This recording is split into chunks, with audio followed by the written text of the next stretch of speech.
নাম কি তোমার? অমন করে ছুটছিলি কেন? লজ্জায় শুভ্রা দ্রুত মাথা নামিয়ে নিল। সে কেমন করে বলবে এই ছেলেকে যে সে কুকুরের দৌড়ানি খেয়ে এই অবধি এসেছে। সে দ্বিতীয় প্রশ্নের কোনো উত্তর দিল না, কেবল অল্প কথায় জবাব দিল। আমার নাম পুষ্পিতা নূর, ডাক নাম শুভ্রানী। আরিশ মাথা নাড়ল, নিরেট স্বরে বলল, নাইস নেম, শুভ্রানী। আপনার নাম কি? আরিশ হাসি হাসি মুখ করে বলল, আমার নাম শেখ সাদিকুর আরিশ। জবাবে শুভ্রা ঠিক তার মতো করেই ঠোঁট নেড়ে বলল, নাইস নেম, আরিশ। তার বলার ধরন দেখে আরিশের হাসি পেল। শুভ্রা কপাল কোঁচকাল। সে কি ভুল কিছু বলেছে? লোকটা এমন হাসছে কেন? তো মিস শুভ্রানী, আপনি কোথায় যাচ্ছিলেন এমন দৌড়ে দৌড়ে? বাসা কোথায়? বেশ সাবলীলভাবে প্রশ্ন করল আরিশ। শুভ্রা রিনরিনে স্বভাবে উত্তর দিল, জি, মালিবাগে। আমি সেখানেই থাকি। আরিশ মাথা ঝাঁকালো, গাড়ির সাথে হেলান দিয়ে বলল, তুমি কিছু মনে না করলে আমি তোমাকে ড্রপ করে দিতে পারি। আমি মতিঝিল যাচ্ছি। শুভ্রা সঙ্গে সঙ্গে দুই হাত নেড়ে নেড়ে হড়বড় করে জবাব দিল, না না, তার কোনো দরকার নেই, আমি চলে যেতে পারবো। আরিশ স্মিত হাসল। টি শার্টের গলার কাছে ঝুরিয়ে রাখা সানগ্লাসটা চোখের উপর চাপিয়ে সে হাত দিয়ে তার চুলগুলো ঠিক করে নিল। অমায়িক হেসে বলল, ওকে, আমি আসি। এটা কি আপনার গাড়ি? ভ্রু উঁচিয়ে জানতে চাইল শুভ্রা। নিজের প্রশ্নে শুভ্রা নিজেই অপ্রস্তুত বোধ করল।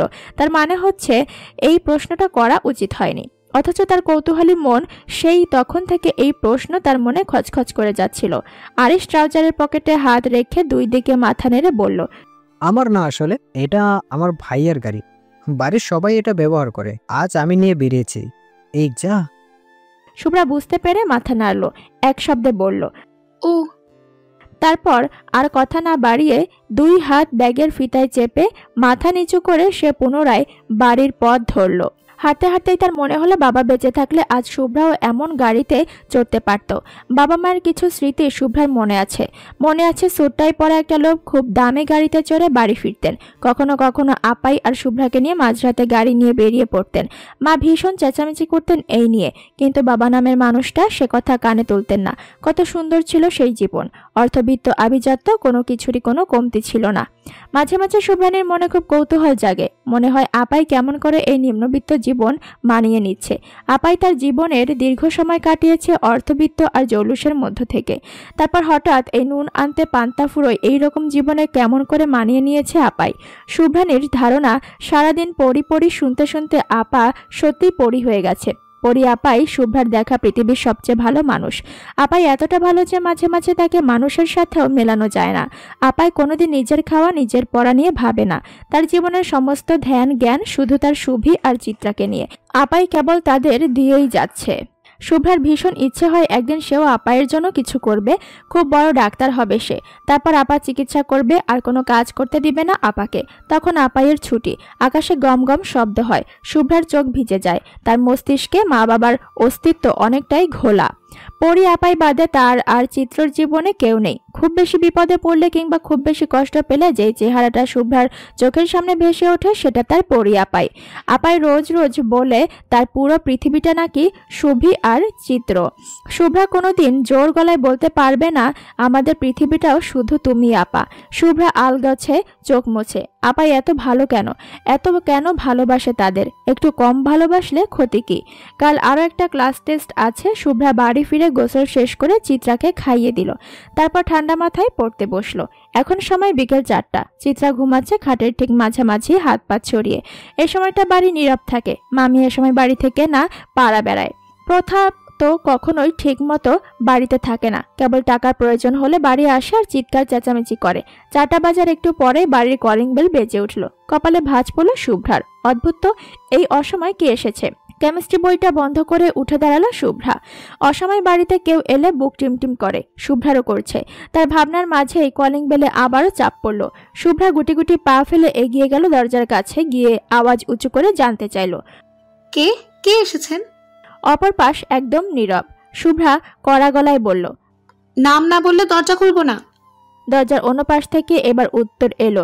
23 তরুণী প্রচন্ড বিরক্ত হয়ে উত্তর দিল, আমি শেওড়া পড়া পেতনি, এবার দরজা খুলবি এত। চমকে গেল শুভ্রা। এটা তো আপাইয়ের গলা।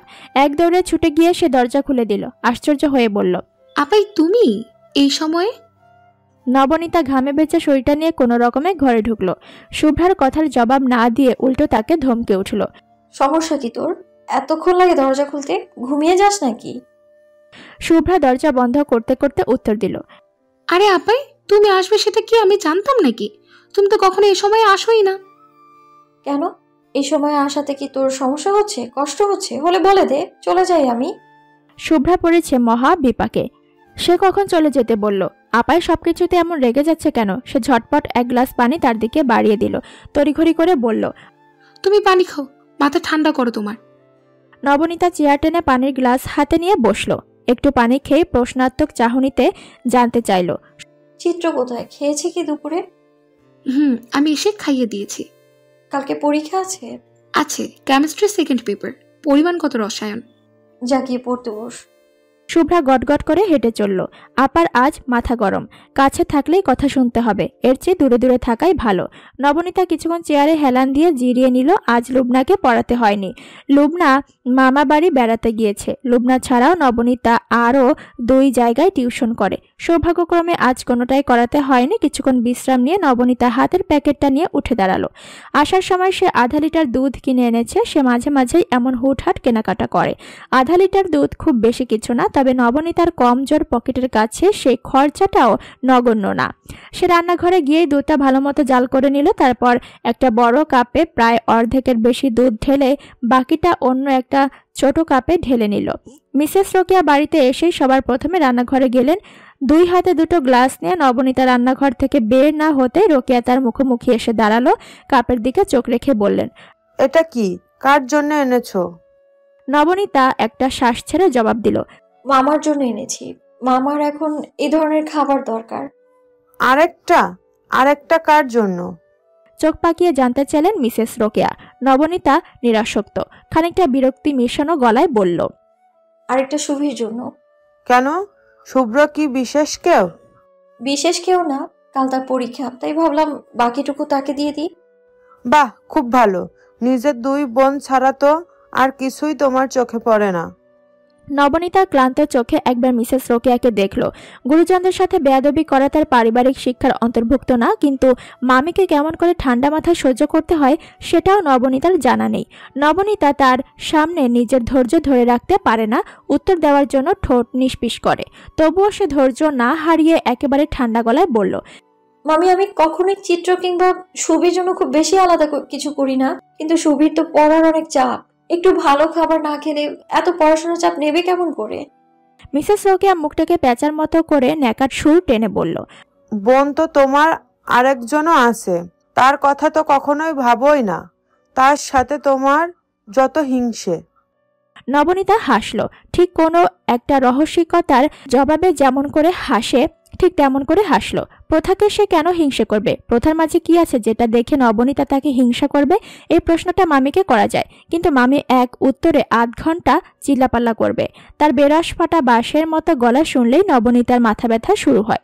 সে মিসেস রোকেয়াকে সম্পূর্ণ এড়িয়ে গেল, যেন সে তার কোনো কথাই শুনতে পায়নি। রোকেয়া দাঁতে দাঁত চেপে গিরগির করে বলে উঠলেন, অন্যের বাড়িতে থাকে, কিন্তু ভাব এমন যেন এটা তার বাড়ি। 2 পয়সার জোগাড় দিতেই নিজেকে বাড়ির মালিক ভাবে। সন্ধ্যার পর নবনীতার ফোনে রিমির কল এলো। রিসিভ করার সাথে সাথেই অন্য পাশ থেকে চটপটে গলায় রিমি বলল, নবনী, 23 তারিখ কিন্তু অবশ্যই ভার্সিটিতে আসবি, সাথে চিত্র আর শুভিকেও নিয়ে আসবি। নবনীতা চোখ সরু করে বলল, কিন্তু কেন? তাদেরকে কেন সাথে নিব? কাল কলেজে একটা কালচারাল ফেস্ট, সবাই সবার ভাই বোনদের নিয়ে আসবে, তুইও তাদের নিয়ে আসবি, বুঝলি? ধ্যাৎ, এসব ফেস্ট টেস্ট আমার একদমই ভালো লাগে না। তুই যা, আমি যেতে পারবো না। তোর ভালো না লাগলে নাই, শুভে আর চিত্রে তো ভালো লাগে, তুই তাদের নিয়ে আয়। তুই না হয় 24 না হতেই বুড়িয়ে গিয়েছিস, বাচ্চাগুলো তো এখনো ছোট, তাদের দিকটা তো অন্তত ভাব। নবনীতা আর না পেরে বলল, থাক, হয়েছে। এদেরকে আমি সময় করে ঠিকই বেড়াতে নিয়ে যাই। তাছাড়া শুভের ক্লাস টেস্ট আছে 23 তারিখ, কিভাবে যাব বল?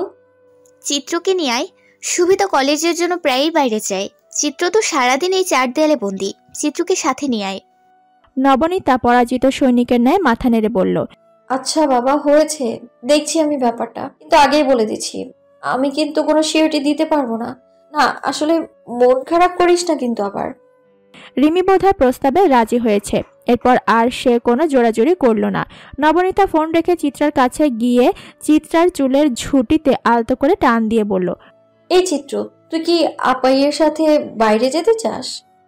প্রশ্ন শুনতেই চিত্রার চোখ দুটো খুশিতে ছলাৎ করে উঠল। সে জোরে জোরে মাথা নেড়ে জানালো সে যেতে চায়। নবনীতা চোখ পাকিয়ে আঙুল তুলে কড়া গলায় বলল, নিয়ে যেতে পারি, তবে আমার শর্ত আছে একটা।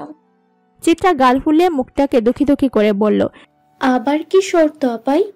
শর্ত হচ্ছে তুমি আপাইয়ের হাত ছাড়বে না, এদিক সেদিক কোথাও যাবে না, চুপটি করে ভালো মেয়ের মতো বসে থাকবে। রাজি তো? চিত্রা দ্রুত উপর নিচ মাথা নাড়ল, বুড়ো আঙুল তুলে পাকামো করে বলল, ওকে, রাজি পড়ি, আমি রাজি। নবনীতার গালে ছোট করে চিমটি কেটে বলল, খুব পাকা হয়েছিস না, পরি পরি করে ডাকছিস যেন তোর ছোট আমি। ভাই, একেবারে অর্থনৈতিক নিউজ। ওই ফাহাদ সেদিন রাস্তায় গাড়ি থামিয়ে নবনীতা মেয়েটার সাথে কি যেন কথা বলেছে। রনি থামল, চোখ তুলে দেখলো আরহাম তীক্ষ্ণ চোখে তার দিকেই তাকিয়ে আছে। সে থামতেই আরহাম চোখ সরু করে বলল, কিন্তু কেন? কেস কে? কিছু জানিস? না ভাই, তবে এটাই প্রথম না। শুনেছি ওই নবনীতা নাকি এর আগেও ফাহাদের অফিসে গিয়েছিল একবার। আরহাম উত্তর দেওয়ার আগেই পেছন থেকে কেউ একজন অশালীন ইঙ্গিত করে বলল, বাপরে, একেবারে অফিস পর্যন্ত ঢুকে গেছে। ঠিকমতো খবর নিলে জানা যাবে শোবার ঘরেও যাতায়াত আছে। আরহাম ভেবেছিল সবুজ ভাইয়ের অপছন্দের মানুষটিকে নিয়ে নিছক মজার ছলে একটা কুৎসিত বাক্য বলে দিলেই হয়তো ভাই সহ পুরো রুমের মানুষ হাসিতে ফেটে পড়বে। কিন্তু আশ্চর্যের বিষয় তেমন কিছুই হলো না। ঘর ভর্তি ছেলে ঘাড় ঘুরিয়ে এমনভাবে তাকালো যেন সে খুব বড়সড় অন্যায় করেছে। তোফায়েল চোখ গরম করে বলল, বাজে বকবি না সবুজ। ঠিক আছে, নবনীতার সাথে ভাইয়ের বিভিন্ন ঝামেলা হয়েছে, আমাদের কারোই তাকে পছন্দ না, কিন্তু তার মানে এই না যে আমরা তার চরিত্র নিয়ে যা তা বলবো। মেয়েটি সাহসী, অন্যান্য মেয়েদের চেয়ে আলাদা, তাই বলে তাকে চরিত্রহীন বলবি? আমার কিন্তু তাকে সেরকম লাগেনি একবারও। দেখা গেল তোফায়েলের কথার সাথে মোটামুটি সবাই একমত। অদ্ভুত বিষয়, মেয়েটিকে তাদের কারোর পছন্দ না, তবুও তার নামে কুৎসিত কথা শুনতে তারা নারাজ।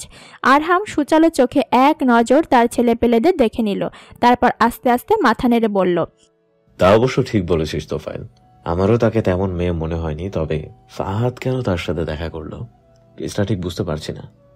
একটা A4 সাইজের কাগজ, কতই বা মূল্যবান হতে পারে সেই কাগজটা, কিন্তু আরহামের কাছে এই কাগজটার মূল্য কোটি টাকার চেয়েও বেশি। অবশেষে 101টা ঝামেলার শেষে আরহাম তার দল থেকে আসন্ন নির্বাচনের প্রার্থী হিসেবে মনোনয়ন পেয়েছে। মনোনয়নপত্র হাতে পাওয়ার পর সে কয়েক মিনিট কোনো প্রতিক্রিয়া পর্যন্ত প্রকাশ করতে পারছিল না। মনোনয়ন পাওয়া নির্বাচনের একটা অংশ মাত্র, এরপরে শুরু হয় মূল লড়াই। তবে বাংলাদেশের ক্ষেত্রে এই নিয়মে কিছু ব্যতিক্রম আছে। এখানে সরকার দল থেকে যেই প্রার্থী মনোনয়ন পায় তার অর্ধেক নির্বাচন সেখানেই জেতা হয়ে যায়।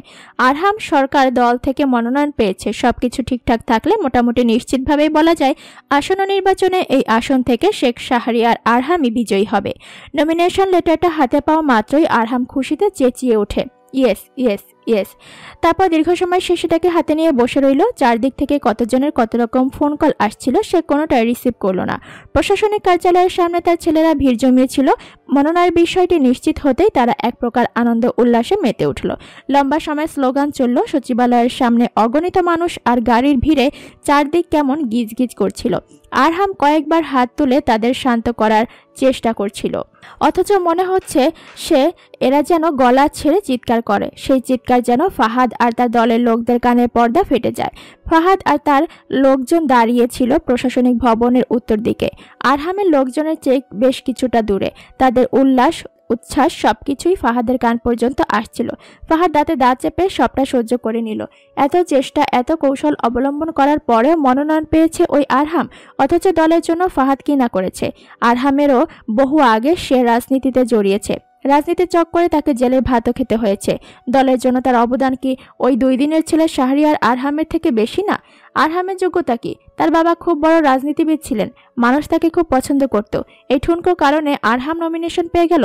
বাবা ভালো রাজনীতিবিদ, এর মানে কি ছেলেও ভালো রাজনীতিবিদ হবে? ফাহাদ কি তার প্রতিদান পেল? সে তো কেবল দলের জন্য করেই গেল। ফাহাদ শীতল চক্ষু মেলে সবটা দেখলো, এই উচ্ছ্বাস, এই আনন্দ, সবকিছু। শরীরের ভেতরটা পুরো ছারখার হয়ে যাচ্ছে। আরহামের সাথে তার চোখাচোখি হতেই আরহাম কুটিল হাসলো, হাত তুলে সালাম দিল, তার চোখে মুখে রাজ্য জয়ের হাসি। ফাহাদ চোখ সরিয়ে নিল। ওই ছেলেকে দেখলেই তার মাথায় খুন চেপে যায়, অস্থির লাগে, নিজেকে কলুর বলদ বলে মনে হয়। ফাহাদ আর এক মুহূর্তও দাঁড়ালো না। পার্কিং এরিয়াতে তার গাড়ি রাখা ছিল, সে দ্রুত গাড়িতে উঠে সেখান থেকে কেটে পড়ল। তার গন্তব্য তার বাসভবন। সে চলে যেতেই আরহামের দলের ছেলেরা সমস্বরে চেঁচিয়ে উঠল। তোফায়েল দাঁত কেলিয়ে বলল, শালা লজ্জায় পালাইছে। আরহাম সানগ্লাসটা একবার খুলে পুনরায় সেটা চোখের উপর চাপিয়ে সামনে হাঁটতে হাঁটতে বলল, অনেক হয়েছে, এবার চল, হাতে তেমন সময় নেই, কাজে লেগে পড়তে হবে।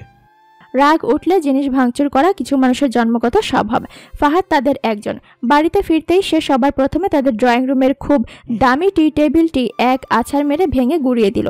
কাঁচ ভাঙার বিকট শব্দে পুরো ঘর ঝনঝন করে উঠল। আমেনা খাতুন আওয়াজ পেয়ে এক প্রকার ছুটে এলেন, আটকে উঠে বললেন, কি হয়েছে ফাহাদ, এমন করছিস কেন? ফাহাদ টি টেবিল ভেঙেই ক্ষান্ত হয়নি। সে তারপর খুব সুন্দর দেখতে কয়েকটা ফুলদানি ভাঙল। শোকেসে অসংখ্য কাচের জিনিস, মার্বেল পাথরের শোপিস সহ আরো অনেক জিনিস তাকে তাকে সাজিয়ে রাখা ছিল। ফাহাদ সেগুলোর অর্ধেকের বেশি ভাঙল। আমেনা খাতুন সাবধানে পা ফেলে তার কাছে এগিয়ে এসে শক্ত করে তার হাত ধরে বললেন, এসব কি ফাহাদ, এভাবে জিনিস ভাঙছিস কেন? ফাহাদ থামল।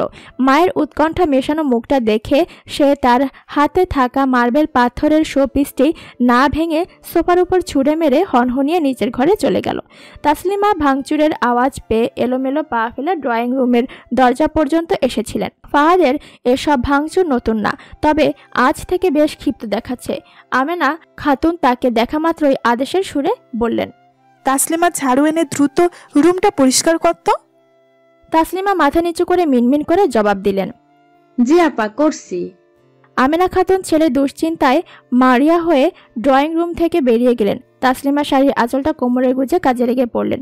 দোতলা থেকে নোমান সাহেবের আওয়াজ পাওয়া যাচ্ছে, তিনি গলা উঁচিয়ে ডাকছেন, তাসলিমা, এই তাসলিমা, তোমাকে না বলেছিলাম আমার পাঞ্জাবিটা ইস্ত্রি করে রাখতে? কোথায় আমার পাঞ্জাবি? তাসলিমা ফ্লোর ছড়িয়ে ছিটিয়ে থাকা কাজগুলো দেখতে দেখতে দীর্ঘশ্বাস ছেড়ে বললেন, একটু অপেক্ষা করুন, আমি আসছি।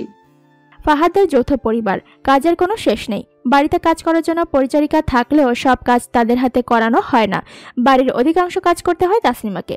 তাসলিমার অবস্থান এই বাড়িতে ঠিক ধুলো মাখানো ফার্নিচারের মতো, যাকে ভালোবাসাতে হয় না, উল্টো যে ন্যূনতম যত্ন করার প্রয়োজন সেইটুকুও করা হয় না। তাসলিমা হাসলেন। সেই হাসির আড়ালে অসংখ্য গল্প লুকিয়ে আছে, অনেকগুলো দীর্ঘশ্বাস লুকিয়ে আছে।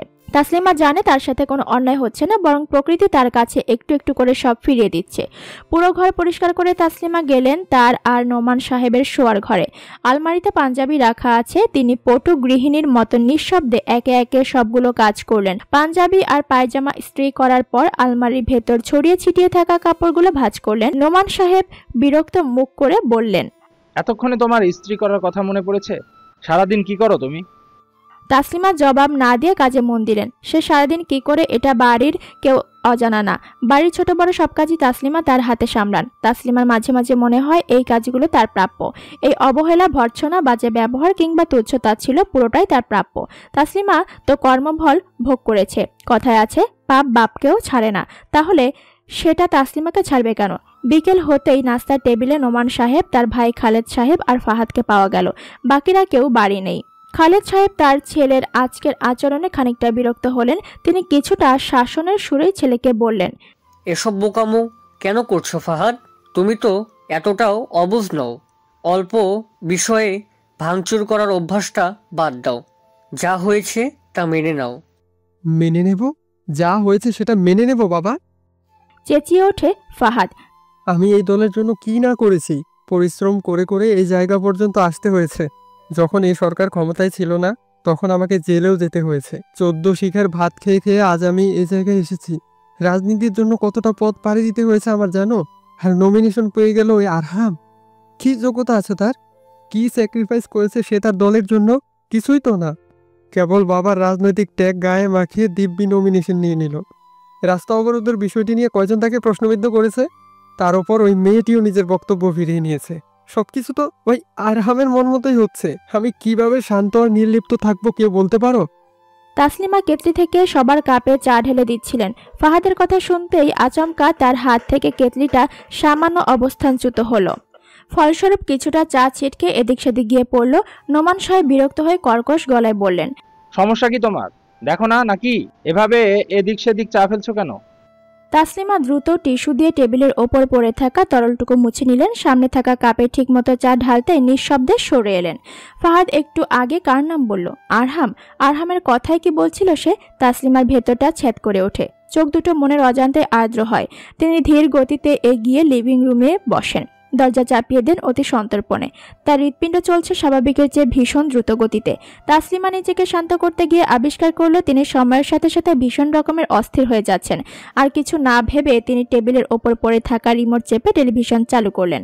দেশীয় সংবাদ মাধ্যমগুলোতে নির্বাচন নিয়ে বিভিন্ন সংবাদ প্রচার করা হচ্ছে, কোথাও আবার টকশো চলছে মনোনীত প্রার্থীদের নিয়ে, কোথাও আবার মনোনয়ন পাওয়ার পর তাদের প্রতিক্রিয়া কিংবা অনুভূতি ব্যক্ত করার ভিডিও ক্লিপ প্রচার করা হচ্ছে। তাসলিমা প্রচণ্ড উৎকণ্ঠা নিয়ে দাঁড়িয়ে আছেন। একটি চ্যানেলে সরকার দল থেকে মনোনীত প্রার্থীদের নাম আর মনোনয়ন পাওয়ার পর তাদের প্রতিক্রিয়ার পর্যায়ক্রমিক ভিডিও দেখানো হচ্ছে। প্রতিটি আসন থেকে মনোনীত প্রার্থীরা কয়েক বাক্যে সামান্য কিছু বলেই যার যার গাড়িতে চেপে প্রশাসনিক ভবন ছেড়ে চলে যাচ্ছে। তাসলিমা অপেক্ষা করছেন একটি মুখ দেখার, তার সেই কাঙ্ক্ষিত মুখটি কখন আসবে। একটা পর একটা প্রার্থীর মুখ স্ক্রিনের সামনে ভেসে ওঠে আর তাসলিমার নিঃশ্বাসের গতি বেড়ে যায়। মনে হয় একটু পরেই দম বন্ধ হয়ে আসবে। অবশেষে তাসলিমার অপেক্ষার পালা শেষ হলো। 42 ইঞ্চি টেলিভিশনের বিরাট পর্দায় ভেসে উঠল একটি হাস্যোজ্জ্বল মুখ। বাকি সদস্যদের চেয়ে সে আলাদা, বয়সে তাদের চেয়ে বেশ খানিকটা ছোট। কতই বা হবে বয়স, 31 কিংবা 32। সে মহানগর 4 আসনের মনোনীত প্রার্থী। তার নাম শেখ শাহরিয়ার আরহাম। তাসলিমা শাড়ির আঁচলটা মুখে চেপে ধরে পিছিয়ে গেলেন 2 কদম। টেলিভিশনের পর্দায় দেখানো ছেলেটার মুখটা এত স্নিগ্ধ কেন? সাংবাদিক তার হাতের মাইক যুবকের দিকে বাড়িয়ে দেয়, জানতে চায় তার প্রতিক্রিয়া। যুবকটি হাসে, স্নিগ্ধ হাসি ধরে রেখে জবাব দেয়, মনোনীত হয়েছি, বিজয়ী হইনি এখনো। বাবার আদর্শে দেশ গড়তে চাই, ইনশাআল্লাহ দেখা হবে বিজয়। তাসলিমা এক ছুটে দৌড়ে ছুটে গেলেন টেলিভিশনের সামনে, হাত বাড়িয়ে ছুঁয়ে দিলেন পর্দায় ফুটে ওঠা সেই সুপুরুষ মুখখানা। কত বড় হয়ে গেছে আরহাম। তীব্র অভিমানে মুখ ফুলিয়ে নেওয়া দিনভর মায়ের ন্যাওটা ছেলে হয়ে ঘুরে বেড়ানো ছেলেটার কথা তাসলিমার কেমন করে ভুলবে? ওইটুকু বাচ্চা ছেলেটা নাকি নির্বাচন করবে, আবার নাকি প্রথম চেষ্টায় মনোনয়নও পেয়ে গেছে। তাসলিমার চোখ একটু পর পর ভিজে যাচ্ছে। মুখে শাড়ির আঁচল গুজে কান্না থামানোর ব্যর্থ প্রয়াসে তিনি ব্যস্ত। এই যুবকটিকে তিনি একেবারের জন্য ছুঁয়ে দেখতে চান, জড়িয়ে ধরতে চান শক্ত করে। যুবকটি কি তার সেই আর্তনাদ বুঝতে পারবে? শুনবে কি তাসলিমার বিভৎস জীবনের গল্প?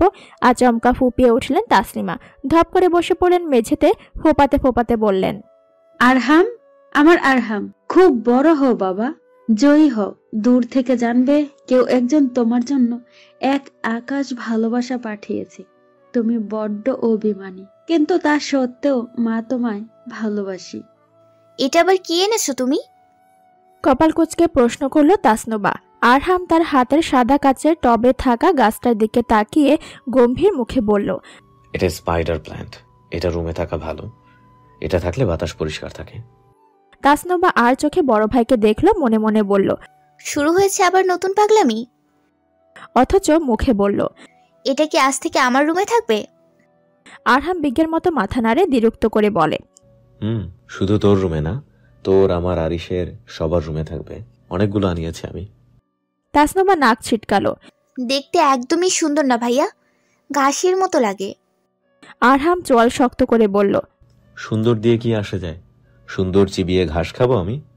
আমার প্রয়োজন আউটকাম, জিনিসটা থেকে আমি কি ফল পাচ্ছি, এটাই আমার প্রয়োজন। কিন্তু তবুও এমন ঘাসের মতো গাছ ঘরে আনিয়ে খামোখা সৌন্দর্য নষ্ট করছো। আমাদের বাড়ির বাতাস এমনিতেই পরিষ্কার, এসব গাছ এনে পরিষ্কার করার দরকার নেই। তাসনুবার উত্তর আরহামের পছন্দ হয়নি। সে মুখটাকে প্যাঁচার মতো করে বলল, বেশি বুঝিস তুই? এগুলোর কত ডিমান্ড জানিস তুই? আমি ভাবছি সামনের মাসে ল্যাভেন্ডার প্লান্ট আনবো। সে কি? ওইটা তো শীত প্রধান দেশে হয়, এই গরমে কেমন করে বাঁচবে? ভাবুক হয়ে প্রশ্ন করলো তাসনুবা। আরহাম কাঁধ উঁচিয়ে বলল, সো হোয়াট, আমাদের বাসায় তো এসি থাকে। এটার বেঁচে থাকার মতো টেম্পারেচার আমাদের বাসাতেই আছে। এটার খুব ডিমান্ড, বাতাসে টক্সিন দূর করে এটা। তাসনুবা কপাল চাপড়ায় আফসোস করে বলে, তুমি কি সবকিছুতে শুধু লাভ লোকসান খুঁজো? সবকিছু কি লাভ লোকসান দিয়ে বিচার করা হয় ভাইয়া? মাঝে মাঝে তো ভালোবাসার চোখে সৌন্দর্যও ম্যাটার করে, তাই না? আরহাম তার কথা শুনতে নাক সিটকালো। ড্যাম কেয়ার ভাব নিয়ে বলল, ওসব সৌন্দর্য টৌন্দর্য আমি গুনি না। ভালোবাসা আবার কি? একটা জিনিস থেকে হয় আমি ভালো কিছু পাবো, নয়তো খারাপ কিছু। আমি সেই জিনিসগুলোই চুজ করব যেগুলো আমাকে ভালো কিছু দিতে পারবে। মানুষের ক্ষেত্রেও তাই। যাদের কাছ থেকে আমার কিছু পাওয়ার আছে আমি তাদের সাথে মিলেমিশে চলি, নয়তো অপ্রয়োজনে মানুষের কাছাকাছি অন্তত আরহাম যায় না। সর্বনাশ, বিয়ের ক্ষেত্রেও এই টেকনিক ফলো করবে নাকি? দরজা দিয়ে ঢুকতে ঢুকতে প্রশ্ন করলো আরিশ। আরহাম তেরছা চোখে আরিশকে দেখে আরিশ ঘরে ঢুকে এক লাফে বিছানার মাঝে গিয়ে বসেছে। আরহাম চুল ঠিক করতে করতে বলল, অবশ্যই বিয়ের ক্ষেত্রেও নিজের লাভ দেখিয়েই বিয়ে করব। আমার কথা মতো উঠবস করবে এমন মেয়ে আমার চাই।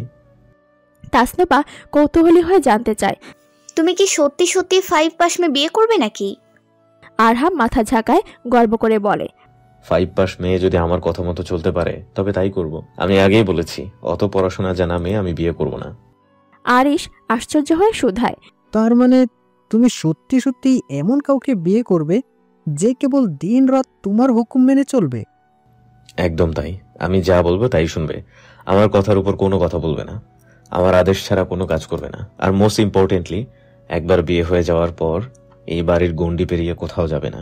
এই বাড়িতেই থাকবে, তাসের যত্ন করবে, রান্না করবে, সংসার সামলাবে, স্বামীর সেবা করবে, বাচ্চা পেলে পেলে বড় করবে। That's it. তাসনুবা অবাক হয়ে বলল, কিন্তু এটা কেমন কথা? একটা মেয়ে সারাদিন ঘরে থাকবে? তারও তো কিছু প্রয়োজন থাকতে পারে। কেন, সমস্যা কি? তুই থাকিস না সারাদিন বাড়িতে? তাসনুবা বিরক্তিসূচক মুখ শব্দ করে বলল, সেটা তো আর শখ করে থাকি না, হাঁটতে পারি না বলে সারাদিন ঘরে থাকি। ওই মেয়ে কেন খামোখা সারাদিন ঘরে থাকবে? তারও তো কিছু স্বপ্ন থাকতে পারে, চাকরি বাকরি থাকতে পারে। কি চাকরি থাকবে মানে? খ্যাক করে চেঁচিয়ে উঠল আরহাম, দুহাত নেড়ে কড়া গলায় বলল, অসম্ভব। এসব চাকরিজীবী স্বপ্নওয়ালী মেয়েকে আমি বিয়েই করব না। পাগল নাকি আমি? বাড়ি থেকে আরেকটা তাসলিম আনবো নাকি অমন মেয়ে বিয়ে করে? আরিশ কোনো প্রত্যুত্তর করল না। এই নাম শুনলে সে কেমন যেন গম্ভীর আর শান্ত হয়ে যায়। আরহাম ভাইয়ের অত্যন্ত অপছন্দের এই নাম, অথচ এই নামের মানুষটার সাথে তাদের তিনজনের সম্পর্ক কত গভীর। তাসনুবা মন খারাপ করে বলল, এমন করে বলছো কেন ভাইয়া? সব মেয়ে কি খারাপ হয়? আরহাম কাঠখোট্টা স্বরে জবাব দেয়, এত প্রশ্ন করিস না তো তাস। ওই তাসলিমাকে দেখেও কি তোদের শিক্ষা হয় না? এসব মেয়েদের জীবনেও বাড়ির বাইরে কাজ করার স্বাধীনতা দেওয়া উচিত না। আমার বাবা মহামানব, স্ত্রীকে বাড়ির বাইরে কাজ করার স্বাধীনতা দিয়েছিলেন। সেই স্ত্রী 2 গালে জুতো মেরে আরেক লোকের সাথে ঘর পেতেছে, তাও আবার স্বামী আর 3 বাচ্চাকে ফেলে। চরিত্রহীনা একটা। তাসনুবা চোখ মুখ শক্ত করে বলল, এভাবে বলো না ভাই, প্লিজ। কেন কেন বলবো না? ওই তাসলিমাকে নিয়ে বলে তোদের এত লাগে কেন? দুশ্চরিত্র আমাদের কি হয়? তুমি জানো না সে আমাদের কি হয়? থমথমে মুখে জানতে চাইল আরিশ। আরহাম চিবিয়ে চিবিয়ে উত্তর দেয়, জানি কিন্তু মানি না। আর তাকে আমার পক্ষে কোনো রকম সম্মান করাও সম্ভব না। তোরা পারলে তার পুজো কর, আমি এইসবে নাই। তাসলিমা আমার চোখে দেখার সবচেয়ে জঘন্য মানুষ। আমার বাবার বিশ্বাস ভালোবাসাকে সে বুড়ো আঙুল দেখিয়েছে। সুযোগ পেলে সব মেয়ে এমন করে। আমার বউকে আমি সেই সুযোগই দেব না। তাসনুবা মলিন মুখে বলে, আমিও তো মেয়ে ভাইয়া। চুপ কর তো। তুই মেয়ে ছেলে এসব পরে। সবার আগে তুই আমার বোন, তুই আরহামের বোন, তুই আলাদা। আমি আলাদা আর বাকি সব মেয়ে এক? আরহাম অন্যদিকে ফিরে ছোট করে জবাব দেয়, এক। তাসনুবা ম্লান হাসলো, হাসি মুখে বলল, আমার কি মনে হয় জানো ভাইয়া? আরহাম চোখ পাকায়, জানতে চায় কি? আমার মনে হয় তুমি খুব ভালো বর হবে। এই যে তুমি মুখে বলছো তুমি তোমার বউকে কিছু করতে দেবে না, আসলে তার কিছুই হবে না। তুমি তোমার বউকে খুব খুব খুব ভালোবাসবে, বাবার চেয়েও বেশি। আর সে কি করবে? তাসলিমার মতো আমার ভালোবাসাকে বুড়ো আঙুল দেখিয়ে আরেক লোকের সাথে বিয়ে বসবে? তাচ্ছিল্য সুরে জানতে চায় আরহাম। তাসনুবা ভীষণ বিরক্ত তার বড় ভাইয়ের উপর। সবকিছুতে ঘুরে ফিরে সে এক নামই নিয়ে আসে। তাসনুবা কপট রাগ দেখিয়ে বলল, বারবার এক কথা বলবে না ভাই। একজন এমন করেছে মানেই সবাই এমন করবে তা না।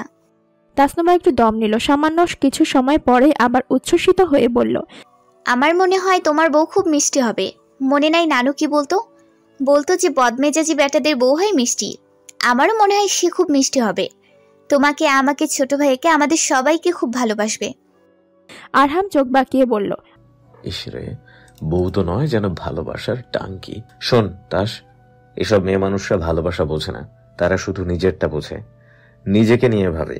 ছেলেরা পরিবারের প্রতি যত্নশীল হয়, দায়িত্ববান হয়। আরিশ চট করে প্রশ্ন করে। মেয়েরা যত্নশীল হয় না? আরহাম হাসে, অবজ্ঞা করে বলে, অসম্ভব। মেয়েদের কখনো সংসারের দায়িত্ব কাঁধে তুলে নিতে দেখেছিস? মেয়েরা উপার্জন করলেও নিজের জন্য করে। ঘুরে ফিরে সবাই ওই তাসলিমার মতোই। ভাইয়া প্লিজ তুমি চুপ করো। সমস্যারে চেঁচিয়ে ওঠে দুই ভাই বোন। আরহাম সেসব গায়ে মাখে না। তাসলিমাকে নিয়ে কটু কথা বললে আরিশ আর তাসনুবার খুব গায়ে লাগে। তাতে আরহামের কি, লাগুক গায়ে। সে কোনো মিথ্যা কথা বলে না। ওই তাসলিমা তার জন্য কি করেছে? তাকে পেটে ধরেছে। এজন্য কি সে এখন আরহামের উচিত তার গুণগান করা? যত সব ফালতু লজিক। সে ঘর থেকে বেরিয়ে যেতে যেতে গাঢ় স্বরে বলল, খুব গায়ে লাগে তাই না? লাগবেই তো। তোরা তো আর তার পায়ে পড়িসনি। তোরা তো আর চোখের সামনে মাকে অন্য বাড়ির বউ হতে দেখিসনি। তোরা তো স্কুলের ক্লাসরুমে হেনস্থার শিকার হোসনি। তোদের কাছে তো আমারটাই বাড়াবাড়ি মনে হবে। যাকে আমি চললাম। তোরা দুজন ইচ্ছে হলে কতক্ষণ গলা জড়িয়ে ধরে কাঁদ। তাসলিমার কাছে কবুতরের পায়ে বেঁধে উড়ো চিঠি পাঠিয়ে দে। শেষ কথাটা বলতে গিয়েই আরহাম আওয়াজ করে হেসে ফেলল। পরক্ষণে আবার তাসনুবা আর আরিশের থমথমে মুখটা দেখতেই মুখে হাত চাপলো। আরিশ বিরক্ত হয়ে বলল, অদ্ভুত, তুমি আবার হাসছো ভাইয়া? আরহাম সে কথার উত্তর দেয় না, কেবল ন্যাকা সুরে গান ধরে। মেঘের খামে আজ তাসলিমার নামে উড়ো চিঠি পাঠিয়ে দিলাম। পরণীয় তুমি মিলিয়ে নিয়ে খুব যত্নে তা লিখেছিলাম। বাণীতে মা ভক্ত আরিশ তাসনুভা। কথা শেষ করেই আরহাম আরো কতক্ষণ খ্যাক খ্যাক করে হাসলো। তাসনুবা তার হাতের কাছের বালিশটা সবেগে ছুঁড়ে মারলো তার দিকে। ফুঁসতে ফুঁসতে বলল, তুমি যাবা ভাইয়া, সব সময় এসব ভালো লাগে না। আরহাম বালিশটা ক্যাচ ধরে বুকের সাথে চেপে ধরে বলল, আচ্ছা যা, চলে গেলাম। তোরা যা খুশি তাই কর। আরিশের ফোনে তাসলিমার ছবি আছে, দরকার পড়লে সেটা দেখেও কাঁদতে পারিস। I have no problem. নবনীতার আজকের দিনটা অন্যান্য দিনের তুলনায় ভালো হওয়ার একটা বিশেষ কারণ হলো কুরিয়ার অফিসের যে চাকরিটা সে করত সেখানে আজ তার বেতন হয়েছে। সে জানতো তার বেতন ৬,০০০, কিন্তু পরবর্তীতে অফিসের ম্যানেজার জানালো বেতন ৬,০০০ থেকে বাড়িয়ে ৭,০০০ করা হয়েছে। অনাকাঙ্ক্ষিতভাবে বেতনের টাকায় ১,০০০ টাকার নোট বেশি যোগ হওয়াতে নবনীতার মন খুশিতে বাকবাকুম। সে অফিস থেকে বেরিয়ে সোজা রিক্সা নিল। আজ একটু খরচা করাই যায়। এই ১,০০০ টাকা তার হিসেবের বাইরে। বাড়িতে ফিরতেই সে শুভ্রানীকে তাড়া দিল। সুবি তাড়াতাড়ি পড়া শেষ কর, আজ ঘুরতে বের হবো আমরা। শুভ্রা অবাক হয়ে জানতে চায়, কোথায় বের হব? কি উপলক্ষে বের হব? নবনীতা তাড়াহুড়ো করতে করতে জবাব দেয়, ৬,০০০-এর জায়গায় ৭,০০০ বেতন পেয়েছি, এই খুশিতে বের হব। এখন পড়া শেষ করে তাতে রেডি হতো। শুভ্রানী কেবল গোল গোল চোখে তার বোনের চঞ্চলতা দেখে। নবনীতা আলমারি থেকে চিত্রার জন্য একটা জামা বের করলো, লাল টুকটুকে একটা জামা। তারপর চিত্রাকে সেটা পরিয়ে তার চুলগুলো সুন্দর করে বেঁধে দিল। চুল বাঁধার পর চিত্রাকে দেখাচ্ছিল মিষ্টি একটা বাচ্চা। নবনীতা গালে হাত চেপে প্রফুল্ল মুখে বলল, আল্লাহ রে, আমার চিত্র সোনাকে কি সুন্দরটাই না দেখাচ্ছে, একদম পামকিন পামকিন। বয়স যাই হোক না কেন, মেয়ে মানুষ প্রশংসায় গলে যায়। চিত্রাও গলে গেল। কিছুটা লাজুক হেসে সে ঘরের আয়নায় একবার নিজের প্রতিবিম্ব দেখে নেয়। নবনীতা তাকে পেছন থেকে জাপটে ধরে প্রশ্ন করে, কি কেমন দেখাচ্ছে চিত্রকে? চিত্রা হাত নেড়ে নেড়ে জবাব দেয়, সো বিউটিফুল, সো এলিগেন্ট।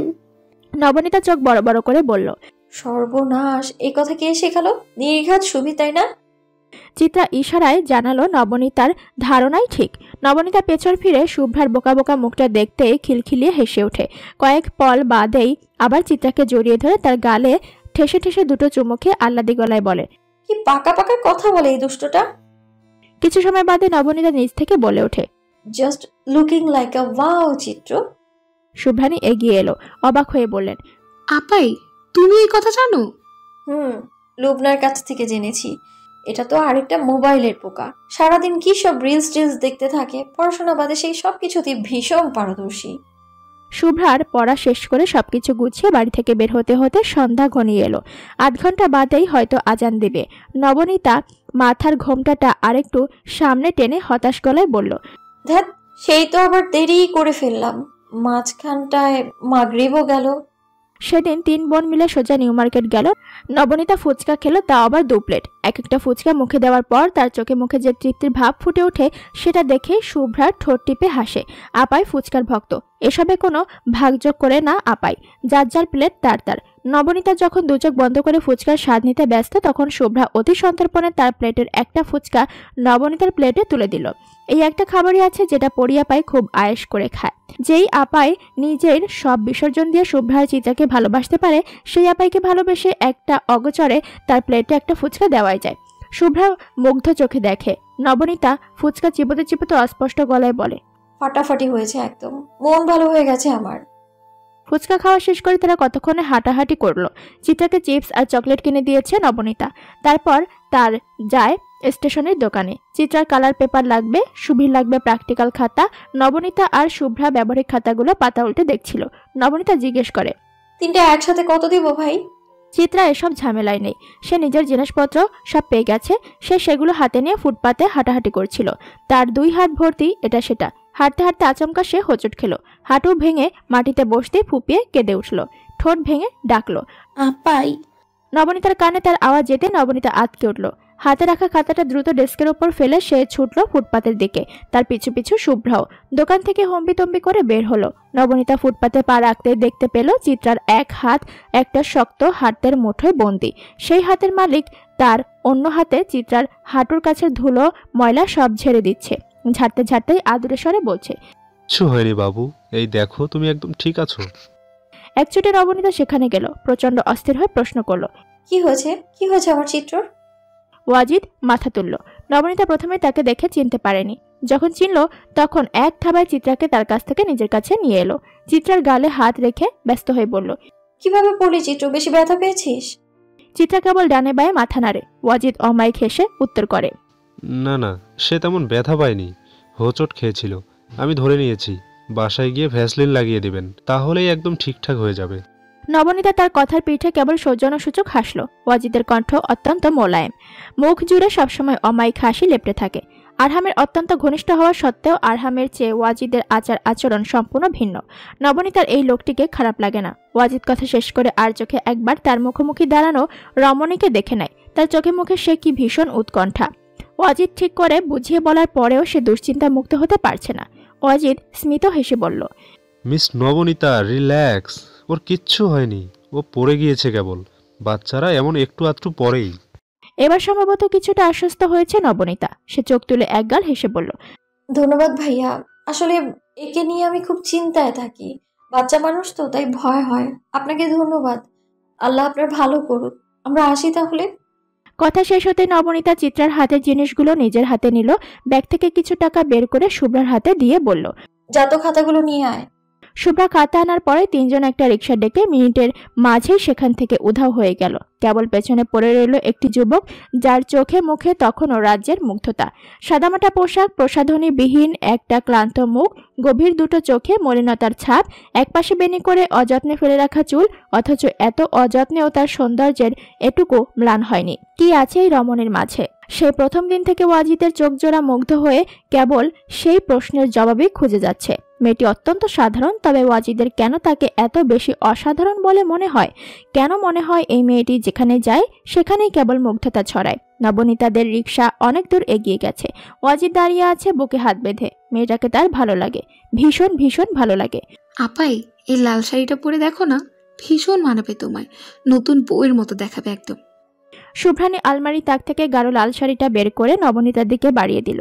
নবনীতার চোখ কপালে তুলে বলল, এটা কেমন করা রং, আমি কি বিয়ে বাড়িতে যাচ্ছি? শুভ্রানী বিরক্ত হয়ে আলমারি ঘেটে আরো একটা শাড়ি বের করলো।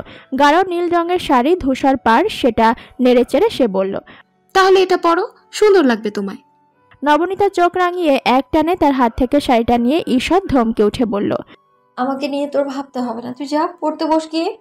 শুভ্রা কাচুমাচু মুখ করে বলল, এমন করো কেন আপাই, এটা তো সত্যি অনেক সুন্দর। এই চিত্র, বলতো এই শাড়িটা খুব সুন্দর না? চিত্রা এক নজর শাড়িটা দেখে ঠোঁট গোল করে বলল, নবনীতা জহুরি চোখে ধূসর পাড়ের গাঢ় নীল শাড়িটা দেখলো। এটা কি কালচারাল ফেস্ট হিসেবে অনেক বেশি চকমকে দেখাচ্ছে? তার মস্তিষ্ক জবাব দেয়, এটা তো অত কাজ নেই নবনী, এটাই পরে নে। নবনীতা শাড়িটা হাতে নিয়ে দরজা ভিজিয়ে দিল, ক্লান্ত স্বরে বলল, শাড়ি সামলাতে ভীষণ কষ্ট হয় রে সুবি, সেই জন্যই পড়তে চাই না। অথচ শাড়িতে তোমায় খুব ভালো লাগে আপাই, তুমি অত ভেবো না তো, আমি সুন্দর করে পিন আপ করে দিব, তুমি চটপট পরে নাও এটা। নবনীতা নির্বিকার ভঙ্গিতে শাড়ির ভাঁজ খুলে আরো একবার সেটা দেখলো। আজ তাপমাত্রা কত? এই গরমে সে শাড়ি পরে টিকবে কেমন করে? সে জানালার ধারে গিয়ে বাইরে উকি দেয়, ঠোঁট গোল করে শ্বাস ছেড়ে বলে, বাপ রে, কি ভাবসা গরম পড়েছে দেখেছিস? শুভ্রানী ঠিক পাখার নিচ বরাবর বসে তপ্ত শ্বাস ছেড়ে বলল, ভ্যাপসা গরমের পর প্রচন্ড বৃষ্টি হয়, আজ বোধহয় বৃষ্টি হবে। চট্টগ্রামে কালকে সারা দিন বৃষ্টি হয়েছে। নবনীতা জানালা থেকে মুখ সরিয়ে অলস ভঙ্গিতে বলল, ইস, কোথায় চট্টগ্রামের আবহাওয়া আর কোথায় ঢাকার আবহাওয়া। কদিন পর দেখবি ঢাকায় উঠ চলছে। শুভ্রা মুখটিকে হাসে। আপায়ের চোখে মুখে স্পষ্ট বিরক্তি, গরমে অস্থির দেখাচ্ছে তাকে। নবনীতা এগিয়ে এসে শাড়িটা শুভ্রার হাতে ধরিয়ে দিয়ে বলল, পুরোটা তুই পরাবি, আমি পরতে পারবো না, আলসেমি লাগছে আমার। শুভ্রা এই প্রস্তাব সাদরে গ্রহণ করলো। শাড়ি পরতে আর পরাতে দুটোই শুভ্রার ভীষণ ভালো লাগে। সে মিনিট 10 মাথায় খুব সুন্দর করে নবনীতাকে শাড়ি পরালো, সেফটি পিন দিয়ে সবকিছু ঠিকঠাকও করে দিল। শাড়ির আঁচলটা ফেললো নবনীতার হাতের ওপর। নবনীতা চোখ শুরু করে বলল, এভাবেই থাকবে, কাঁধে তুলবি না? না না, ওভাবে ভালো লাগে না, এটাই সুন্দর। তাড়াহুড়ো করে জবাব দেয় শুভ্রানী। নবনীতা চোখ পাকিয়ে কিছু বলতে গিয়েও পরে আর বলল না। আয়নাতে তার প্রতিবিম্ব ফুটে উঠেছে। না, তাকে একদমই মন্দ দেখাচ্ছে না। শুভ্রানী তাকে শাড়ি পরানোর পর চিত্রাকে খুব সুন্দর করে একটা জামা পরিয়ে দিল। চিত্রার জামার রঙও নীল। নবনীতা পেছন ঘুরে তার জামাটা না দেখেই বলল, আরামের জামা পরিয়েছিস তো? খুব গরম কিন্তু বাইরে, অত ভারী কিছু পরাস না কিন্তু। শুভ্রা চিত্রার চুল বাঁধার ফাঁকে জবাব দেয়, একদম নরম জামা, কোনো সমস্যা হবে না। নবনীতা আয়নার সামনে দাঁড়ায়। শাড়ির সাথে সামান্য সাজলে মন্দ হয় না। সমস্যা হচ্ছে তার কাছে অত শত সাজের জিনিস নেই। 2টা লিপস্টিক, ভ্যাসলিন, কাজল আর পাউডার প্রসাধনী বলতে নবনীতার ছোট্ট ঘরে এগুলাই আছে। নবনীতা কাজল হাতে নিয়েই আবার কি মনে করে সেটা রেখে দিল। দ্রুত তার ফোনটা হাতে নিয়ে রিমিকে কল দিল। রিসিভ করতেই দ্রুত প্রশ্ন ছুড়ল, রিমি রে, তুই কি কাজল দিবি? অন্য পাশ থেকে রিমি আশ্চর্য হয়ে জবাব দেয়, অদ্ভুত প্রশ্ন করছিস নবনী, কালচারাল ফেস্ট, শুধু কাজল কেন, ঘরে যা আছে সব মেখে আসবো। নবনীতার জবাবে কেবল হাসলো, মাথা নেড়ে বলল, আচ্ছা ঠিক আছে। তুই রেডি? তুই? এই তো এখনই বের হব। আমিও। নবনীতা কথা শেষ করে ফোন কাটে। শুভ্রা এগিয়ে এসে বলল, আপাই, তোমার চুলে একটা খোপা করে দিই সুন্দর করে। নবনীতা ভ্রু কুচকে জানতে চায়, খোপা আবার সুন্দর করে কিভাবে করে? খোপা তো খোপাই। শুভ্রা তার কাঁধে হাত চেপে তাকে খাটে বসাতে বসাতে জবাব দেয়, আহা, তুমি বসো তো, আমাকে বাকি কাজ করতে দাও। নবনীতা বসলো। শুভ্রা গুনে গুনে 17 মিনিট সময় নিল। নবনীতা শেষমেশ অধৈর্য হয়ে বলল, শুভি, আমি কেবল একটা সাংস্কৃতিক অনুষ্ঠানে যাচ্ছি, কারো বিয়েতে না। শুভ্রা তার ধমক গায়ে মাখল না। চুল বেঁধে সে নিজেই তার চোখে কাজল পরালো, ঠোঁটে লিপস্টিক দিল। নবনীতা আশ্চর্য হয়ে বলল, তোরা সব সময় আমাকে নিয়ে এত মাতামাতি কেন করিস বলতো? আমি কি সাবানা নাকি ববিতা? এত বিউটিফাই করবি না তো আমাকে নিয়ে। আমি খুবই অর্ডিনারি একজন পার্সন। কথা শেষ করেই সে উঠে দাঁড়ালো। আয়নায় তাকে দেখা যাচ্ছে। অনেকদিন পর তার মুখটা সামান্য প্রসাধনের ছোঁয়া পেয়েছে। শুভ্রা তার চুল খুব সুন্দর করে বেঁধেছে। খোপা করার পাশাপাশি সিথির 2 পাশে চুলগুলোকে খুব সুন্দর করে হেয়ার ক্লিপ দিয়ে সেট করেছে। নবনীতা একবার নিজের প্রতিবিম্ব দেখে পেছন ঘুরে শুভ্রাকে দেখতেই তার গালে হাত রেখে বলল, চুল বাঁধাটা তো খুব সুন্দর হয়েছে, শিখলি কোথায়? শুভ্রা হাসি মুখে জানায়, অ্যানুয়াল ফাংশনে একজন এভাবে বেঁধেছিল, সেখান থেকেই শিখলাম। তোমাকে একদম পুতুলের মতো লাগছে আপাই, মনে হচ্ছে তুমি সত্যি সত্যি পড়ি আপাই। নবনীতা হাসলো। পরক্ষণেই আবার শুভ্রাকে তাড়া দিয়ে বলল, যা তুই তাড়াতাড়ি ড্রেস পর, তোকে কলেজে নামিয়ে আমি আর চিত্র ইউনিভার্সিটিতে যাব। ভাই ভাই, ওই দেখেন লেডি ডন আসছে। বিশ্ববিদ্যালয়ের মূল ফটকের ভেতরে তখন আরহাম আর তার দলের ছেলেরা দাঁড়িয়েছিল। আরহাম অবশ্য তখন অফিস রুমের ভেতরে ছিল। কয়েক মিনিট আগেই সে বেরিয়ে এসেছে। বিশ্ববিদ্যালয়ের সাংস্কৃতিক অনুষ্ঠান উপলক্ষে অসংখ্য ছেলেমেয়েরা আসছে। এরই মাঝে তোফায়েলের কথায় চোখ জোড়া আপনা আপনি শুরু হয় আরহামের। সহসা সে ঘুরে দাঁড়ায়, চোখ রাখে মূল ফটকের দিকে। বিশ্ববিদ্যালয়ের মূল ফটক দিয়ে তখন প্রবেশ করছিল একটি তরুণী। তার এক হাত শাড়ির কুচি সামলাতে ব্যস্ত, অন্য হাতের মুঠোয় একটা ছোট্ট হাত বন্দি। মেয়েটি আরহামের পূর্ব পরিচিত, যদিও খুব একটা মধুর না সেই পরিচয়, তবুও পরিচিত তো। মেয়েটির নাম নবনীতা। পাশ থেকে তামজিদ মজার ছলে বলে, বাংলার মাদার তেরেসা এসেছে, সাইড হয়ে দাঁড়া সব। ভিড়ের মাঝে অন্য কেউ বলে,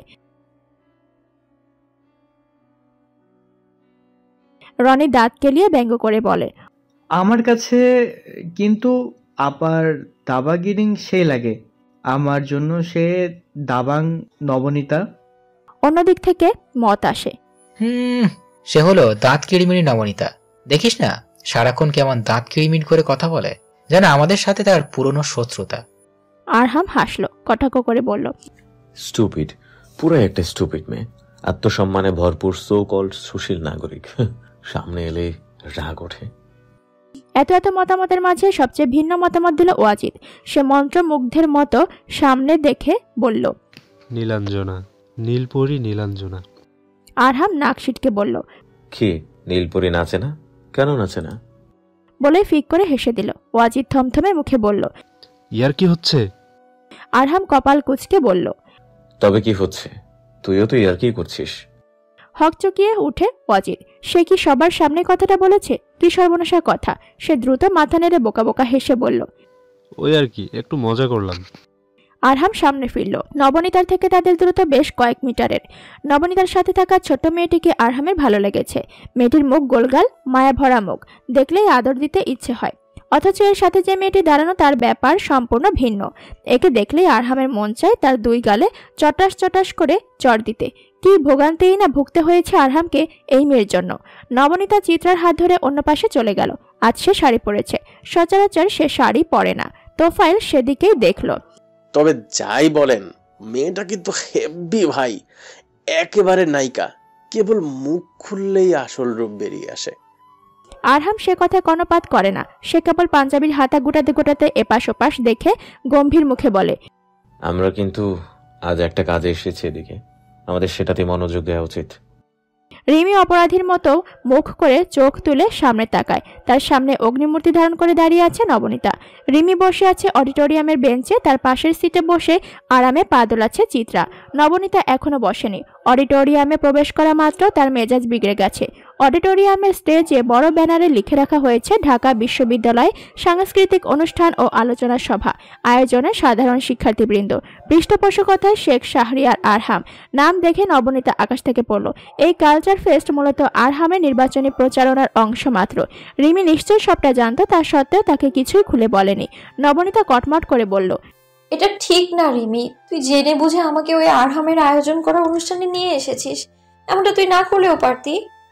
রিমি কাচুমাচু মুখে জবাব দেয়, আরহাম ভাই তো একা আয়োজন করেনি, আমরা স্টুডেন্টরা করতে চাচ্ছিলাম। ভাইয়া কেবল সেটার পরিধি বাড়িয়েছেন আর পারমিশন এনে দিয়েছেন, ব্যাস এইটুকু। ব্যাস এইটুকুই? বাইরে যে তোর ভাই বিশাল বহর নিয়ে দাঁড়িয়ে আছে, এদের কাজ কি? আলোচনার নামে তো নিজেরাই গুণগান করবে। রিমি তার দুই হাত চেপে মোলায়েম স্বরে বলল, আচ্ছা তুই প্লিজ বস, এটা তো আমাদের জন্য আয়োজন করা হয়েছে, আমরা ভার্সিটির স্টুডেন্ট। সমস্যা কি? কেউ আয়োজন করলে সেটাতে উপস্থিত হতে তো সমস্যা নেই, তাই না? নবনীতা কিছু বলার আগে রিমি আঙুল তুলে বলল, দেখ তুই কিন্তু বলেছিস আরহাম ভাইয়ের সাথে তোর কোনো ব্যক্তিগত শত্রুতা নেই, তাহলে সে অনুষ্ঠানে এলো কি এলো না, আয়োজন করলো কি করলো না, তাতে আমাদের কি? আমরা আমাদের মতো এসেছি, মজা করব, তারপর চলে যাব, শেষ। আর তো কিছু জানার দরকার নেই আমাদের। নবনীতা তপ্ত শ্বাস ছেড়ে এদিক ওদিক মাথা নেড়ে রিমির সাথে কথা বলে পারা যাবে না। সে 100 রকম যুক্তি দিয়ে তার কথাই ঠিক প্রমাণ করবে। সে আর কথা না বাড়িয়ে চুপচাপ চিত্রার পাশটায় গিয়ে বসলো। অডিটোরিয়াম আজ চমৎকার করে সাজানো হয়েছে, নিশ্চয়ই পুরোটাই আরহামের টাকা। অডিটোরিয়াম ভর্তি ছেলেমেয়ের মুখে শুধু আরহাম ভাইয়ের নাম। নবনীতা ভেঙচি কাটে, টাকা দিলেই সবাই ভালো হয়ে যায়। আজ আরহাম ভাই টাকা দিয়েছে তাই সে ভালো, কাল অন্য কোনো ভাই টাকা দিলে দিনভর শুধু তার নামই জপতে থাকবে। এই হলো দেশের সামগ্রিক অবস্থা। নবনীতা পেঁচার মতো মুখ করে বসে থাকে। রিমি ঠোঁট টিপে হাসে, মিষ্টি সুরে বলল, চল না একটু হেঁটে আসি। নবনীতা তার এক কথাতে রাজি হলো। চিত্রার হাতটা শক্ত করে ধরে নির্বিকার হয়ে বলল, চল তাহলে। রিমি একটা ফুচকা মুখে দিয়েই দু চোখ বন্ধ করে তর্জনী আর বৃদ্ধাঙ্গুল এক করে আমোদে গলায় বলল, উফ দারুণ হয়েছে, একদম মুচমুচে ফুচকা। নবনীতা অসহায় চোখে সেদিকে তাকায়। ইস, রিমি বেয়াদবটা কি সুন্দর ফুচকা খাচ্ছে। এভাবে চোখের সামনে কেউ ফুচকা খেলে নিজেকে নিয়ন্ত্রণ করা যায়? নবনীতার ইচ্ছে করছে এক ছুটে স্টলের সামনে গিয়ে গপ গপ কয়েকটা ফুচকা মুখে ঠুসতে, কিন্তু প্রবল আত্মসম্মান বোধ তাকে পেছন থেকে টেনে ধরেছে। এই স্টলের ব্যবস্থাও আরহাম নিজস্ব অর্থায়নও করেছে। নবনীতা তার টাকায় ফুচকা খাবে না, কিন্তু মন তো মানে না। একদিক থেকে সতর্কবাণী আসে, নবনীতা তুই ভুলেও ওই আরহামের টাকায় খাবি না। প্রখর আত্মসম্মান যেখানে নবনীতার হাত পা বেঁধে রাখে, সেখানে মনের গহীন থেকে বার্তা আসে, কয়েকটা ফুচকা খেয়েই নে নবনী, এত এত মানুষের ভিড়ে কেই বা তোকে দেখবে। তাছাড়া তোর রাগ আরহামের সাথে, ফুচকার সাথে তোর কিসের রাগ? খেয়ে নে নবনীতা, কেউ দেখবে না। নবনীতার শাড়ির আঁচলে মুখ মুছে। কি সুন্দর ফুচকা আর টকের ঘ্রাণ আসছে।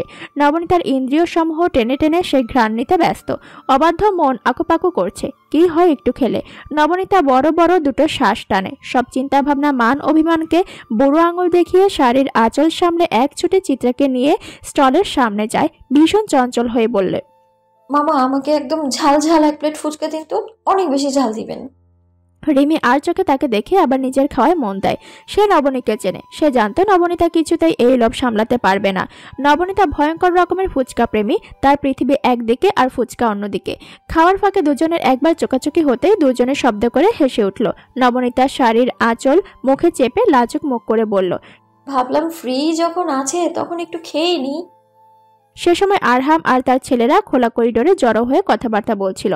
আরহামকে দেখতে বিশ্ববিদ্যালয়ের পড়ুয়া ছাত্রছাত্রীরা সালাম দিল, কেউ বা সামনে এসে হ্যান্ডশেক করলো, কোলাকুলি করলো। আরহাম পুরোটা সময় মেকি হেসে বজায় রাখে, সবার সাথে টুকটাক কথাবার্তা বলল। রোজ রোজ এত মানুষের সাথে মিষ্টি কথা বলতে বলতে সে বিরক্ত। গত কয়েকদিন যাবৎ টানা হাসতে হাসতে তার গাল ব্যথা হয়ে গেছে, কিন্তু কিছুই করার নেই। জয়ী হওয়ার আগ পর্যন্ত এই মেকি হাসি নিয়েই তাকে থাকতে হবে। হঠাৎই তার চোখ পড়ল করিডোর থেকে একটু দূরে ক্যাম্পাসের খোলা মাঠে, যেখানে খুব সুন্দর করে সাজিয়ে গুছিয়ে ফুচকার স্টল বসানো হয়েছে। এগিয়ে গেল আরহাম, চোখের সানগ্লাসটা খুলে তীক্ষ্ণ নজরে দেখার চেষ্টা করলো সামনের দৃশ্য। সামনে তাকাতেই তার চোখ জোড়া ক্ষণিকের জন্য স্থির হয়ে গেল। সে করিডোর থেকে বেরিয়ে মাঠে এসে দাঁড়ায়, আশ্চর্য চোখে সামনে দেখে। শুরু থেকে ভীষণ তেজি আর গম্ভীর স্বভাবের যে মেয়েটিকে সে চিনে আসছে, সেই মেয়েটিকে সে আজ আবিষ্কার করলো সম্পূর্ণ ভিন্ন রূপে। নীল শাড়ি গায়ে জড়ানো রমণীকে এই মুহূর্তে ভীষণ অন্যরকম দেখাচ্ছে। গভীর চোখ দুটো, সে কি চঞ্চলতা। ব্যস্ত কণ্ঠে সে স্টলে দাঁড়ানো মাঝবয়সী লোকটিকে বলছে, মামা এই ফুচকা একদমই ঝাল দেবেন না, বাচ্চা মানুষ এত ঝাল খেতে পারে না। বলা শেষ করেই সে তার প্লেট থেকে আরো একটা ফুচকা মুখে নিয়ে প্রসন্ন হাসলো। সেই হাসি দেখে আরহামের নিজেরও হাসি পেল। জনদরদি, মারকাটারি আর প্রতিবাদী রমণীর এই কিশোরী রূপটা মন্দ না, তাকে কলেজ পড়ুয়া মেয়েদের মতোই দেখাচ্ছে। নবনীতার এই রূপের সাথে আরহাম পরিচিত না। আরহাম এগিয়ে গেল, তার পেছন পেছন তোফাইল আর তামজিদ হেঁটে আসে।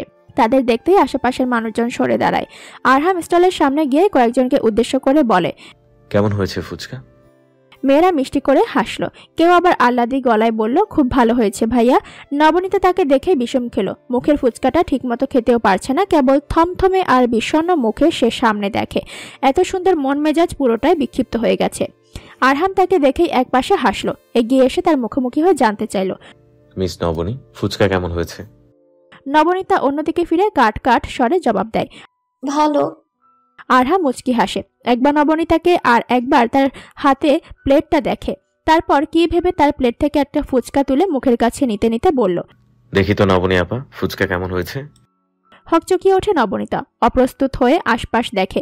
সবাই চোখ গোল গোল করে তাদেরই দেখছে। সে চাপা স্বরে ধমকে ওঠে, এগুলো কেমন অসভ্যতা। আরহাম ফুচকা মুখে দেওয়ার 2 সেকেন্ডের মধ্যে চোখ বড় বড় করে নবনীতার দিকে দেখল। এটা ফুচকা নাকি মরিচের চচ্চড়ি। তার লাল হয়ে যাওয়া মুখটা দেখতেই নবনীতার হাসি পেল। একদম ঠিক হয়েছে, আর করবি এমন অসভ্য কাজ করবার। আরহাম ঝালে হু হা করতে করতে মুখ চেপে ধরল। তার চোখে পানি এসে গেছে, কিন্তু এত মানুষের সামনে সে নিজের এই বেহাল দশা প্রকাশ করতে চায় না। সে শক্ত করে মুখ চেপে বহু কষ্টে ফুচকাটা গলৎকরণ করে। ভেতরটা ঝালে ছিঁড়ে যাচ্ছে। রিমি দ্রুত তার দিকে পানির বোতল এগিয়ে দিল। আরহাম এক টানে পুরোটা পানি খেয়ে শেষ করলো। এখন একটু ভালো লাগছে। পানি শেষ হতেই সে নবনীতাকে দেখে চিবিয়ে চিবিয়ে বলল, এত ঝাল মানুষ খায়? এর জন্যই তো কথাবার্তার এই অবস্থা। সাংঘাতিক মেয়ে মানুষ। কথা শেষ হতেই আরহাম হনহনিয়া চলে গেল। নবনীতা বাঁকা চোখে একবার সেদিকে দেখে পরক্ষণেই আবার গা ছাড়া ভাব নিয়ে নিজের খাওয়ায় মন দিল। তার কি দোষ? ওই লোক নিজেই এসেছিলেন জব্দ হতে। রিমি এগিয়ে এসে উৎফুল্ল মুখে বলল, ইস, তোর কি ভাগ্য! এত এত মেয়ের মাঝে আরহাম ভাই শুধু তোর সাথে কথা বলেছেন, আবার তোর প্লেট থেকে ফুচকাও খেয়েছেন। ইস, এমন ভাগ্য যদি আমার হতো! কি একটা ফাটাফাটি সিন, একেবারে দেখার মতো। আমার সাথে এমন কিছু ঘটে না কেন? ভাগ্য না ছাই, ভেঙচি কেটে জবাব দেয় নবনীতা। এসেছিল আমার সাথে পায়ে পা দিয়ে ঝগড়া করতে, এখন ঝালের চোটে কোনো কথা ছাড়াই কেটে পড়েছে। যত সব নেতা ফেতার দল। নবনীতা যা ভেবেছিল একদম তাই হয়েছে। সাংস্কৃতিক অনুষ্ঠানের নামে দীর্ঘ সময় কেবল নির্বাচনী প্রচারণা চলল। আরহাম সহ আরো অনেক নবীন নেতারা ভাষণ দিল। আসন্ন নির্বাচনকে ঘিরে চলল দীর্ঘ আলোচনা।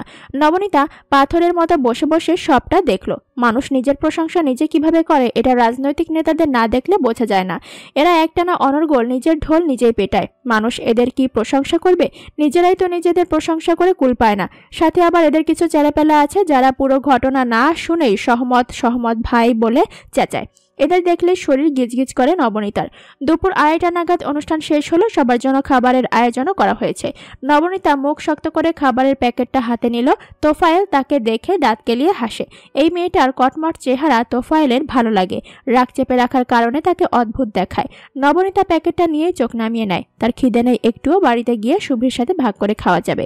রিমি জানতে চাইল, একটু পরে সঙ্গীত সন্ধ্যার আয়োজন করা হবে, তুই কি থাকবি? পাগল নাকি? মাথা খারাপ আমার? তুই থাকলে থাক, আমার বাড়ি যেতে হবে, সুবীর আসার সময় হয়েছে। রিমি তার পার্স ব্যাগটা হাতে নিয়ে ব্যস্ত গলায় বলল, দেখ আমারও বাড়ি ফিরতে হবে, চল তাহলে বেরিয়ে যাই আমরা। ক্যাম্পাস থেকে বেরিয়ে যাওয়ার আগে নবনীতাদের ব্যাচমেট মোহনা তাদের সামনে এসে ঠান্ডা গলায় বলল, নবনী একটু দাঁড়াতো, ইসমাইল স্যার রিসেন্ট প্রজেক্ট নিয়ে কি যেন কথা বলবেন, তুই একটু অফিসে আয় তো। কথা শেষ করে সে দ্রুত অফিস রুমের দিকে পা বাড়ায়। নবনীতা ক্লান্ত শ্বাস ছেড়ে চিত্রার হাতটা রিমির হাতে ধরিয়ে দিয়ে দীর্ঘশ্বাস ছেড়ে বলে, দেখি চিত্রাকে একটু ধরতো, আমি গিয়ে দেখে আসি আবার কি সমস্যা হয়েছে। রিমি চিত্রার হাত ধরে মিষ্টি হেসে বলল, চলো তো চিত্র, আমরা একটু হাঁটাহাঁটি করি। নবনীতা আঁচল সামলায় ক্রুদ্ধ পায়ে এগিয়ে যায় অফিস রুমের দিকে। ঘড়িতে 2:48। শুভি নিশ্চয়ই বাড়ি এসে গেছে। কি খাবে মেয়েটা? মামি তো ঠিকমতো রান্নাও করে না ইদানিং। অফিস রুমে যেতেই নবনীতা দেখলো সে বাদেও প্রজেক্টের সাথে যুক্ত সবাইকে এখানে ডাকা হয়েছে। তেমন গুরুত্বপূর্ণ কিছু না, টুকটাক আলোচনার জন্য সবাইকে ডাকা হয়েছে। নবনীতা একপাশে দাঁড়িয়ে নির্বিকার ভঙ্গিতে ইসমাইল স্যারের কথা শুনছিল। আচমকা বিকট শব্দে পুরো অফিস রুম কেঁপে উঠল। ধরফড়িয়ে উঠল নবনীতা। একই শব্দের পুনরাবৃত্তি হলো পরপর কয়েকবার। আশেপাশের সবাই একজন অন্যজনের মুখ দেখাদেখি করছিল। ঘটনা কি সেটা কেউ ঠাওর করতে পারছে না। নবনীতা আতঙ্কিত নয়নে এদিক সেদিক তাকায়। এই শব্দ সে চেনে। এই শব্দে তার খুব ভয়। কিছু সময় যেতেই বাইরে থেকে মানুষজনের ছুটোছুটিয়া চিৎকার শব্দে তার শরীর হিম হয়ে এলো। শির দ্বারা দিয়ে বয়ে গেল শীতল ধারা। কেউ একজন ছুটতে ছুটতে অফিস রুমে এসে জোরে জোরে শ্বাস ফেলে বলল, কেউ রুম থেকে বের হবে না, বাইরে ভীষণ গোলাগুলি হচ্ছে। বিরোধী দলের রাকিবের লোকজন বাইরে খুব ঝামেলা করেছে, সবাই ভিতরে থাকুন। কথা শেষ করে সে আর এক মুহূর্ত অপেক্ষা না করে অন্য রুমের দিকে ছুটল। খবরটা সবার নিকট পৌঁছে দেওয়া জরুরি। কক্ষে উপস্থিত সবার মুখ আতঙ্কে ছেয়ে গেল। নবনীতার শরীর ক্রমশ শীতল হয়ে যাচ্ছে। গোলাগুলি হচ্ছে মানে কি বলছে এসব? বাইরেতেও চিত্রা আছে, রিমি আছে। চিত্রার কথা ভাবতে আটকে উঠল সে। বড় বড় করে শ্বাস টানে, আত্মচিৎকার করে বলে, আমার চিত্র, আমার চিত্র। সে প্রাণপণ ছুটে যায় দরজার দিকে। মোহনা তার হাত ধরে চমকে উঠে বলে, কি করছিস নবনী? বাইরের পরিস্থিতি খারাপ, এখন বাইরে যাসনি। নবনীতা এক ঝটকায় তার হাত ছাড়িয়ে নেয়। উন্মাদের মতো ছুটে যায় বাড়ির দিকে। ফুপিয়ে উঠে বলে, আমার চিত্র বাইরে, আর এদিকে কেমন করে থাকবো? অফিস রুম থেকে বেরিয়ে সামনে দেখতেই নবনীতা স্তব্ধ হয়ে গেল। চারদিক কেমন বিবর্ণ বিধ্বস্ত অবস্থা। একটু আগেই যে উৎসব উৎসব আমেজ ছিল চারদিকে, তার পুরোটাই মাটি হয়ে গেছে। কি বিবর্ণ দেখাচ্ছে সবকিছু। চারদিকে শুধু হাহাকার আর হাহাকার। নবনীতা ছুটে এলো ঠিক সেই জায়গায় যেখানে সে রিমি আর চিত্রাকে রেখে এসেছিল। অথচ সেই জায়গায় এখন একদম ফাঁকা। ব্যাগে রাখা মুঠোফোনটা কর্কশ শব্দে বাজছে। নবনীতা দ্রুত সেটা বের করলো। রিমির কল। রিসিভ করে নবনীতা প্রচন্ড উৎকণ্ঠা মেশানো গলায় বলল, রিমি তুই কোথায়? আমার চিত্র কোথায়? ফোনের ওপাশে সাউন্ড গ্রেনেড ছোড়ার শব্দে অন্য শব্দ ঠিকঠাক শোনা যাচ্ছিল না। রিমির গলায় আওয়াজ চওড়া করে জানালো চিত্রা তার সাথে আছে। গোলাগুলি শুরু হতেই রিমি একটা সিএনজি ঠিক করে চিত্রাকে নিয়ে সেখান থেকে চলে এসেছে। কিছুটা নিশ্চিন্ত হয় নবনীতা। হাঁপ ছেড়ে বলে, একটু দেখে রাখিস রিমি, আমি এখানে ঝামেলাটা শেষ হতেই তোর বাসায় এসে চিত্রকে নিয়ে যাব। অত্যধিক শব্দে সব কথা শোনা যায় না। নবনীতা ফোন রাখার আগে বিকট শব্দে গুলি চালানোর শব্দে বিশ্ববিদ্যালয়ের প্রশাসনিক ভবন কেঁপে ওঠে। কেঁপে ওঠে নবনীতা নিজেও। আওয়াজ হওয়ার সাথে সাথে মৃদু আর্তনাদে মাটিতে লুটিয়ে পড়ে একটি বলিষ্ঠ দেহ। আশ্চর্য হয়ে পেছনে ফেরে নবনীতা। পেছন ফিরতে চোখ কপালে উঠল তার। তার থেকে সামান্য কিছুটা দূরে আরহাম। তার এক হাত দিয়ে অঝরে রক্ত ঝরছে। সে হাতে গুলি খেয়েছে। বাহুর কাছটায় রক্ত মেখে বিভৎস দেখাচ্ছে তাকে। নবনীতা পেছন ফিরতে দুজনে চোখাচোখি হলো। হতবাক হয় নবনীতা। আরহাম একা কেন এদিকে? তার লোকজন কোথায়? সে কেন এই পরিস্থিতিতে বাইরে বেরিয়েছে? ভাবনার মাঝেই আরও একবার অস্ফুট আর্তনাদ করে সে। নবনীতার বুকে ধক করে ওঠে। মস্তিষ্কে হানা দেয় সেই পুরনো স্মৃতি। একটা ক্লান্ত শরীর মাটিতে লুটিয়ে গড়াগড়ি খাচ্ছে, দুটো ঘোলাটে চোখ, সেই চোখে শত শত চাপা কষ্ট। দ্রুত চোখ বন্ধ করে নবনীতা। এই দৃশ্য সে আর মনে করতে চায় না। সে সহ্য করতে পারে না এই দৃশ্য। সময় গড়ায় কিছুটা ধাতস্থ হয় নবনীতা। শরীরের শক্তি আর সাহস সঞ্চার করে। চোখ মেলে সামনে তাকায়। না, সে ভয় পাবে না। রক্ত দেখে সে পালাবে না। সেই লোকটিকে বাঁচাবে। তার সামনে থাকা এই লোকটি যেমনই হোক, নবনীতা তাকে নোংরা রাজনীতির খপ্পরে পড়ে মরে যেতে দেবে না। কিছু হবে না তার। নবনীতা কিছু হতেই দেবে না। শাড়ির আঁচলটা কোমরে গুজে সে জোরে জোরে নিঃশ্বাস নেয়। তারপর এক দৌড়ে ছুটে যায় আরহামের দিকে। মাটিতে হাঁটু কেড়ে বসে আঁকড়ে ধরে তার গুলিবিদ্ধ সুঠাম দেহ। বিস্মিত হয় আরহাম। অবাক হয়ে পাশে দেখে নবনীতা তার এক হাত দিয়ে শক্ত করে আরহামের বাহু চেপে ধরে। রক্তে তার হাত ভিজে যাচ্ছে। দাঁত দিয়ে ঠোঁট কামড়ে ধরে সে। নিজেকে বোঝায় রক্ত দেখে ভয় পাবি না নবনী। সাহস কর, দেখিয়ে দে তুই ভীতু না। সে শক্ত করে হাত চেপেই এক প্রকার ব্যাকুল হয়ে বলল, চোখ বন্ধ করবেন না আরহাম, প্লিজ চোখ খোলা রাখুন, চোখ বন্ধ করবেন না প্লিজ। আরহাম দেখে, দেখতেই থাকে। টের পায় এতগুলো দিনে এই প্রথম মেয়েটা তার এত কাছাকাছি এসেছে। মেয়েটা কি কোনো জিন পরি? নয়তো এমন গোলাগুলির মাঝে সে কেমন করে আরহামের দিকে ছুটে এলো? সেটা পাশ কাটিয়ে চলেও যেতে পারত, অথচ সে ছুটে এলো যেন আরহাম তার খুব কাছের কেউ। আরহাম এক হাত মাটিতে আঁকড়ে ধরে। নিভু নিভু চোখে তাকে শক্ত করে ধরে রাখা মেয়েটিকে দেখে। খুঁটিয়ে খুঁটিয়ে তার মুখটা পর্যবেক্ষণ করে।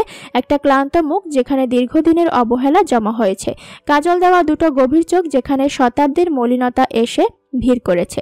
মেয়েটা কি জানে এই ছুটোছুটিতে তার সুন্দর করে বেঁধে রাখা খোপা খুলে তার ঘন কালো কেশ উন্মুক্ত হয়ে তার পিঠ ছাপিয়ে গেছে? হয়তো জানে না। আরহাম দেখে, কেবলই দেখতে থাকে। আচমকা মেয়েটিকে তাকে ধমকে ওঠে, কড়া গলায় বলে, চোখ বন্ধ করতে মানা করেছি না, চোখ কেন বন্ধ করছেন? আরহাম টেনে টেনে চোখ খোলার চেষ্টা করে, কিন্তু শরীর সে কথায় সায় দেয় না। সে তার অর্ধেক শরীরের ভার নবনীতার ওপর ছেড়ে তার মাথাটা আলতো করে নবনীতার কাঁধে রাখে। তেরা গলায় বলে, পারবো না চোখ খোলা রাখতে, শরীর ব্যথায় ছিঁড়ে যাচ্ছে। তুমি কি করে বুঝবে আমার অবস্থা? আরহাম তার শক্তপোক্ত শরীরের ভার নবনীতার উপর ছেড়ে দিয়েই দু চোখ বুজে নিল। তার ইন্দ্রিয় সমূহ অবশ হয়ে যাচ্ছে। নবনীতা পাশ ফিরে একবার তাকে দেখল। কম্পমান হাতটা কোনো রকমে তার গালে ছোঁয়ালো। কাপা কাপা কণ্ঠে বলল,